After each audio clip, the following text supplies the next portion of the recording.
സമസ്ത എന്ന് പറഞ്ഞാൽ നമ്മുടെ മാത്രമല്ല, കേരളത്തിലുള്ള എല്ലാ മുസ്ലിങ്ങളുടെയും അടിസ്ഥാനം, അവരുടെ നിലനിൽപ്പൊക്കെ സമസ്ത തന്നെയാണ് എന്ന് നമുക്ക് അഭിമാനപൂർവ്വം പറയാൻ സാധിക്കും. അതാരും നിഷേധിക്കില്ല എന്നുള്ളതും വളരെ വ്യക്തമാണ്.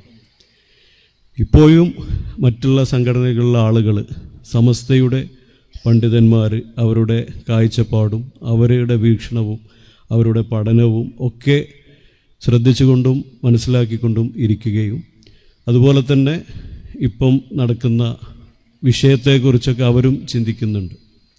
ഈ സമന്വയ വിദ്യാഭ്യാസം നമ്മൾ വിചാരിച്ചത് നമ്മൾ എല്ലാവരും സമന്വയ വിദ്യാഭ്യാസം നടത്തുന്നുണ്ട് എന്നുള്ളതാണ്.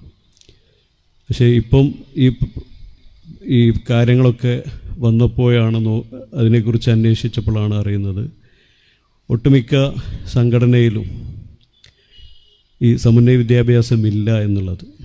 നമ്മൾ നടത്തുന്നത് പോലെയുള്ള ആ ഒരു സമ്പ്രദായമില്ല.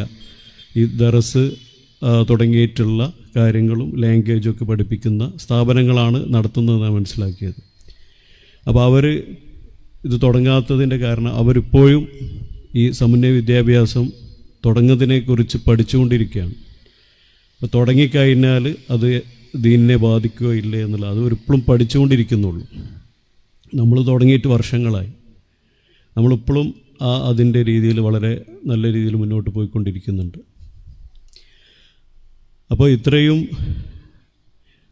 ഫോർവേഡായിട്ടും അതുപോലെ തന്നെ കാലഘട്ടത്തിനനുസരിച്ചും ഒക്കെ നമ്മുടെ മഹാന്മാരായിട്ടുള്ള പണ്ഡിതന്മാർ അവർ മുഷാവറ കൂടിയിട്ട് അതിൽ ചർച്ച നടത്തി കാര്യങ്ങൾ തീരുമാനമെടുത്ത് പിന്നെ അവരത് പ്രാവർത്തികമാക്കി അങ്ങനെ തുടങ്ങുന്ന ഓരോ സംരംഭങ്ങളും അതൊക്കെ സാധാരണക്കാരായിട്ടുള്ള ആളുകൾ ഏറ്റെടുത്തിട്ടുള്ളൂ. യഥാർത്ഥത്തിൽ സമസ്ത എന്ന് പറയുന്നത് വ്യക്തികളല്ല, വ്യക്തികളിലേക്കത് പോകുന്നില്ല.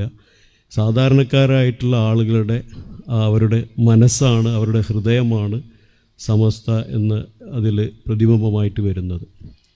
അപ്പോൾ എല്ലാവരുടെയും ആഗ്രഹം എന്ന് വെച്ചാൽ എൻ്റെ മകനും എൻ്റെ മകളും നാളെ ഒരു തർബിയത്തുള്ള ആത്മീയതയുള്ള നേർവഴിയിൽ സഞ്ചരിക്കുന്ന സോലിഹായ മക്കളാവണം എന്നുള്ളത് മാത്രമാണ്.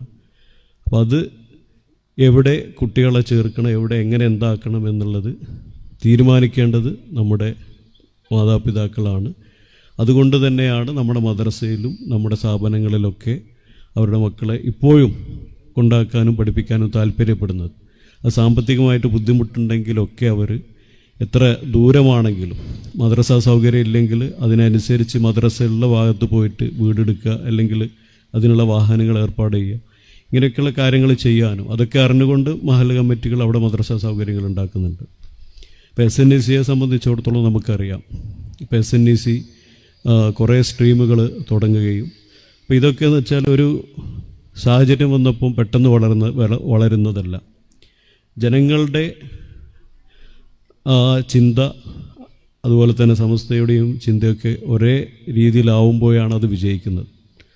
അപ്പോൾ സാധാരണക്കാർക്ക് ഉൾക്കൊള്ളുവാനും അവർക്ക് ഇതിലൂടെ പോകാനൊക്കെയുള്ള ആ മാർഗത്തിലൂടെ അവർക്ക് സഞ്ചരിക്കാൻ കഴിയുമെന്നുള്ളത് അത് അവരുടെ മനസ്സിൽ ഉറപ്പാണ്. കാരണം പാരമ്പര്യമായിട്ട് അവരുടെ ഉപ്പമാരുടെ ഉപ്പമാരൊക്കെ നമ്മുടെ സ്ഥാപനങ്ങളിൽ മദ്രസകളിൽ പഠിച്ചാണ്.